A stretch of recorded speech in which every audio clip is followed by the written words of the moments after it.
Celá záležitosť ohľadom Európskej únie vzbudzuje veľký záujem a mnoho debát v Anglicku, ale aj po celom svete. Čo ma vedie k otázke, prečo práve v tomto období na začiatku 21.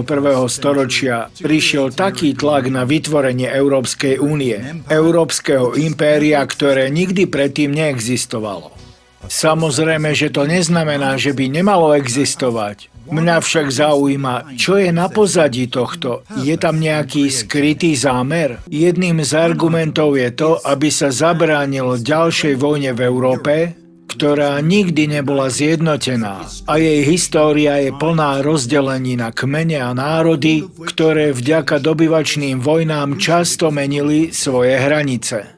Dokonca aj Rimanom sa podarilo zjednotiť len časť Európy, lebo im v tom zabránili Húni, Slovania a germánske kmene, ktoré nakoniec Rímsku ríšu porazili. Nedokázala to ani moc Karla IV., Napoleona a neskôr ani Hitlera. Tí všetci sa o to pokúšali, ale nepodarilo sa im to. Takže čo stojí v pozadí vytvorenia Európskeho štátu?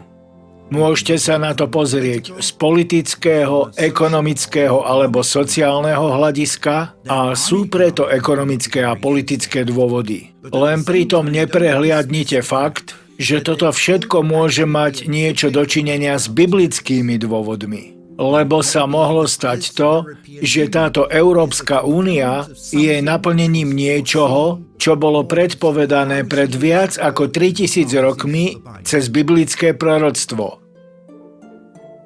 A práve tento aspekt by som chcel preskúmať a pozrieť sa na to, čo Biblia hovorí o vytvorení spojenej Európy.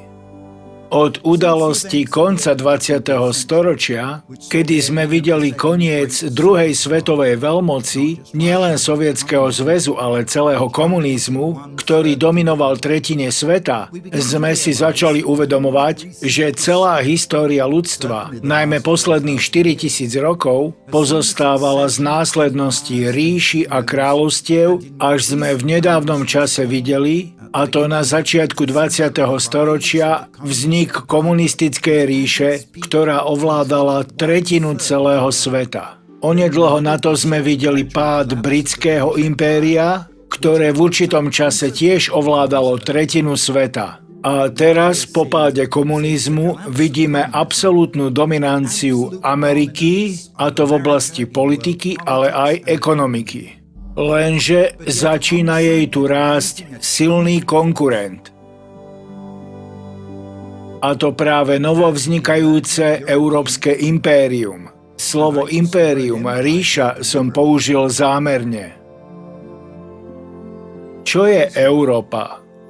Je to jednoducho sociálna únia, je to ekonomická, komerčná únia, je to politický systém, alebo sa stáva hrozbou pre svet. Niekto by mohol povedať, že také boli predchádzajúce ríše. Poďme sa na to pozrieť trocha podrobnejšie. Pozrite sa na to, čo hovorí Biblia. Ako som už spomenul, vieme z histórie, že existovalo viacero následných veľkých ríší.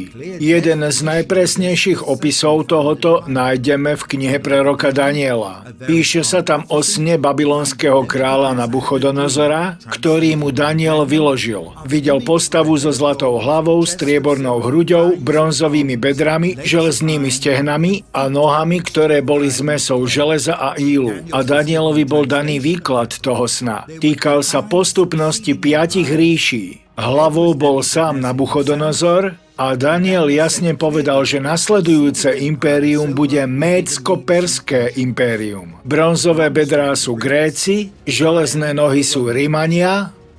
Zvláštne na tom sne bolo to, že výklad toho sna sa začal naplňať už v tej dobe, kedy to Daniel povedal.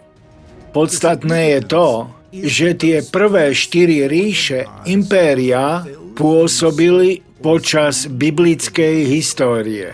Ale rímska ríša, železné nohy, pôsobila ďalej, až kým nezanikla v roku 476 nášho letopočtu. Takže aj keď to bola predpoveď či proroctvo, tak z histórie môžeme vidieť, ako sa doslova toto proroctvo naplnilo. Jediné, čo sa ešte nenaplnilo, sú nohy, ktoré sú zmesou železa a hliny. Mnohí biblickí učenci, ktorí sa pokúsili interpretovať biblické proroctvá, sa zhodli na tom, že tie nohy zo železa a hliny je obnovené rímske impérium. Lenže železo sa nezmieša s hlinou, takže to bude nejaká slabá, nezjednotená mocnosť, ktorá bude napokon zničená skalou. Lebo Nabuchodonozor vo svojom sne napokon videl, že tieto železno-hlinené nohy budú rozdrvené padajúcou skalou, o ktorej veríme, že to bude Ježiš Kristus pri svojom druhom príchode. Ale pozrime teraz do Biblie, do Novej zmluvy,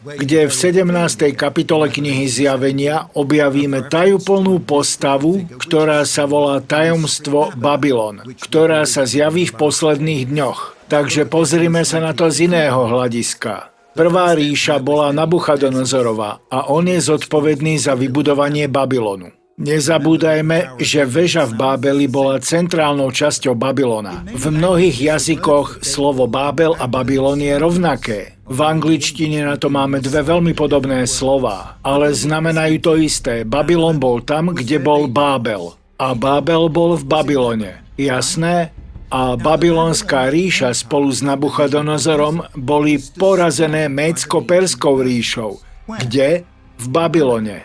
Médsko-Perská ríša bola porazená Grékmi pod velením Alexandra Veľkého. A kde? V Babylone. Grécke impérium bolo zničené Rímanmi, tiež v Babylone. Ale kto zničil Rímsku ríšu?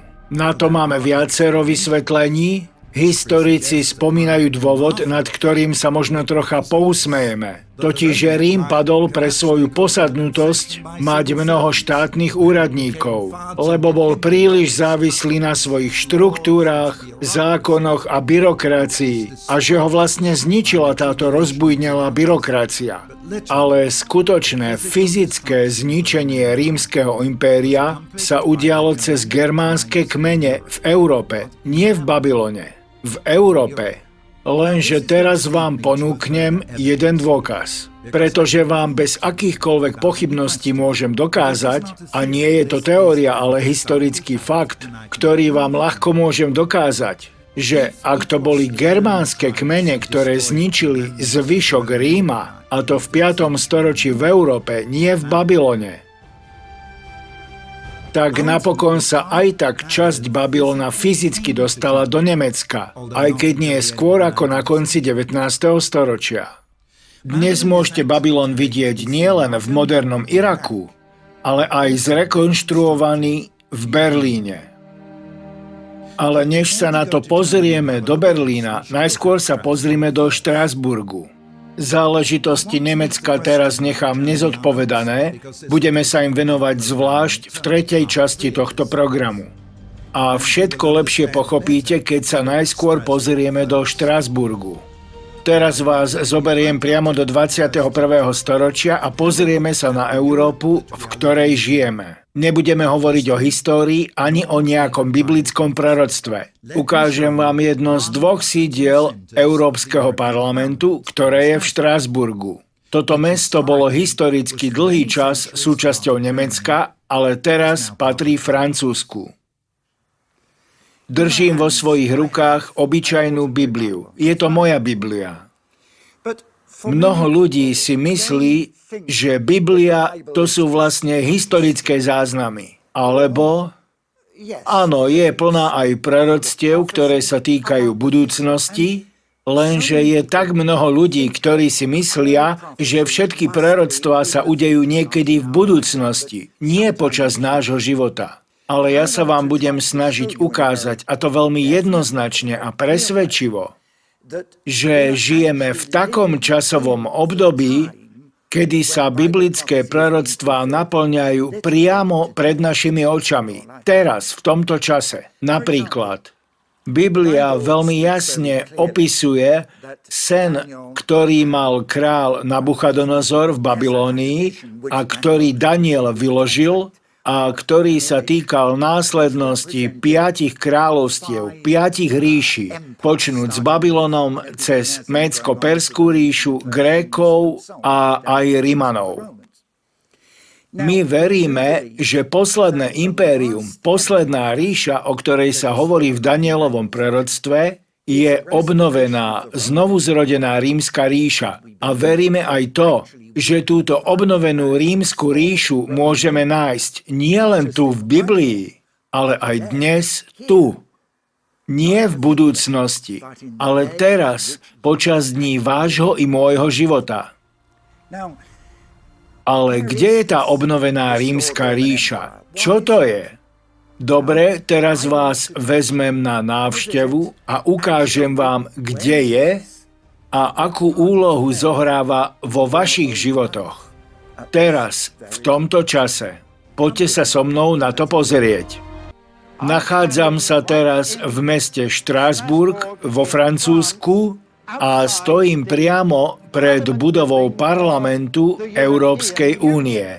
Táto budova bola postavená na základe malby flámskeho maliara Petra Bruegela, na ktorej namaloval nedokončenú stavbu babylonskej veže. A aj táto budova bola postavená tak, aby predstavovala nedokončenú budovu, ale je dokončená a je funkčným sídlom Európskeho parlamentu. A vidíte ju priamo za mnou.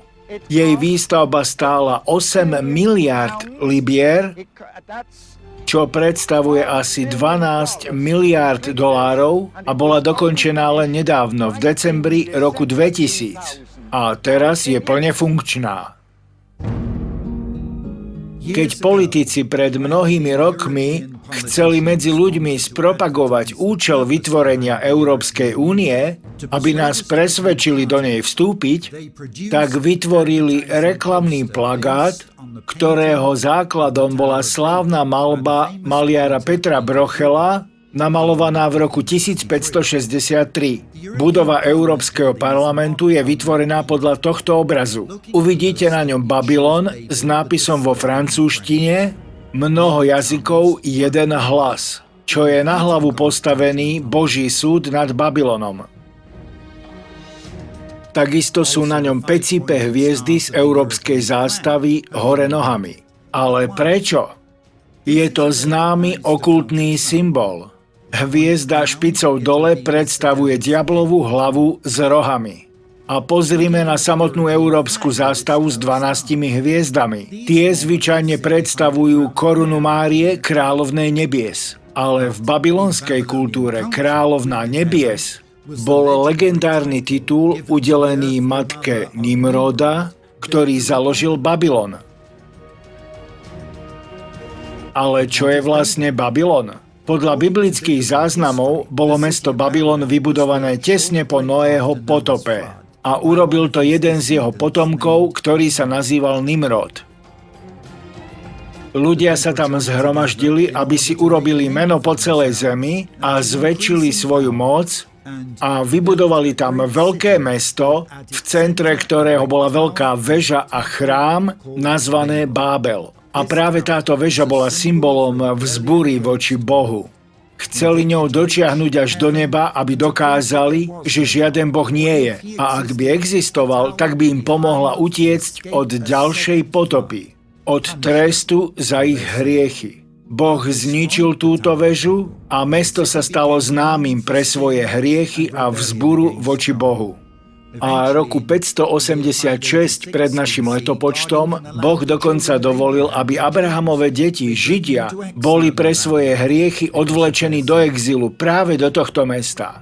Keď sme natáčali tieto scény, tak som sa pýtal novinárky, ktorá sa narodila v Štrasburgu, či rozumie, čo tá väža znamenala. Odpoveď bola áno. A potvrdila, že členovia Európskeho parlamentu tiež rozumejú tomu, že táto budova predstavuje Babylon z Biblie, ale aj to, že cieľom Európskej únie je to, čo sa Nimrodovi a ľuďom okolo neho nepodarilo dokončiť. Približne pred 3,5 tisíca rokmi. Ale čo chceli dokončiť? Väžu? Alebo moc ľudí spojených vo vzbure proti Bohu? úplne na 100%. Tým, že príjmu hriech ako normálny životný štýl. Takže budova Európskeho parlamentu je symbolom ľudskej pýchy a vzdoru voči Bohu. Miesto, ktoré kvôli hriechu bude musieť byť napokon Bohom zničené. Je to moderná väža a chrám, ktoré sú symbolom ľudí 21.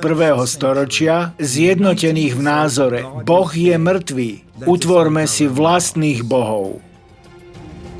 A neskôr videnie o budúcnosti s obnovenou rímskou ríšou, ktorá bude napokon zničená Bohom, bolo Danielovi dané práve v Babylone. Chcel by som vám tu ukázať model lešenia. Tieto okruže tu sú zamýšľané tak, aby imitovali, modelovali lešenie nedostávanej budovy. Ale tá budova je dokončená a používaná. Čo znamená, že sa všade pokúšajú ukazovať na to, že to je nedokončená stavba babylonskej veže. Ale toto je Európsky parlament v Štrasburgu, nie Babylon v Iraku. Toto je Štrasburg v Európskej únii. Spojili sme Európu s Babylonom a budeme v tom pokračovať, keď uvidíme Babylon v Nemecku v poslednej časti našej série. Ale ako je to s obnovou Rímskej ríše? V Štrasburgu máme prvé spojenie s Rímom.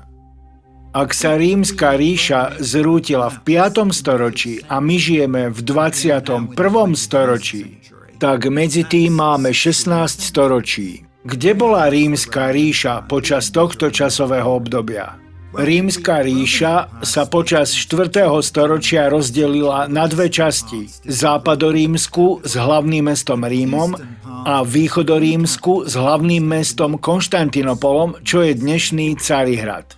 A hoci politická moc Ríma slabla, jeho duchovná moc, najmä po obrátení cisára Konštantína, zostávala. Aj keď bola rozdelená na základe politického rozhodnutia. A tak sa vyvíjali dve nezávislé časti, a to západná rímska cirkev a východná ortodoxná cirkev. Takže Rímska ríša vlastne nikdy nezanikla. Takže železné stehná existovali vlastne až donedávna, kedy moc prešla na cirkev a pokračovala cez európskych kniežacích biskupov, ktorí boli najmä v Nemecku, ale najmä cez Vatikán, ktorý je dodnes samostatným európskym štátom. Ale pred 50 rokmi začala vznikať nová ríša, ktorá bola na základe rímskej zmluvy zložená z mnohých národov a kde sa miešalo svetské s duchovnom, až sa stala tou poslednou ríšou, tými nohami, železom zmiešaným s hlinou, z Danielovho videnia. Prvým človekom, ktorý spôsobil duchovné odštiepenie sa od Ríma, bol Martin Luther. Potom prišiel v Anglii král Henrich VIII, ktorý sa kvôli svojim vlastným cieľom odštiepil od rímskej cirkvi a založil anglikánsku cirkev a zároveň v krajine prebiehalo protestantské prebudenie a takto to zostalo až dodnes. Británia, ktorá sa v 16. storočí oddelila od Ríma, a toto je veľmi dôležité, pretože to je krajina, v ktorej dnes žijem, a ktorá nie je v úplnej zhode s Európskou úniou. Sme rozpoltení, ťahá nás to niekedy k Amerike a niekedy k Európskej únii. Je toto kritický faktor? Je to zásah Boží, ktorý nás vo svojej múdrosti oslobodzuje od toho, čím sa Európska únia napokon stane? Nie je to zvláštne, že počas 400 rokov toto bola rovnako politická, ako aj duchovná záležitosť? Prebiehajú u nás úvahy o tom, aké tesné má byť naše spojenie s EÚ a či je takéto spojenie vôbec múdre. A zároveň prebieha aj druhá diskusia o možnosti opätovného spojenia katolíkov a protestantov. Železné stehná sa stali nohami zo železa zmiešaným s hlinou.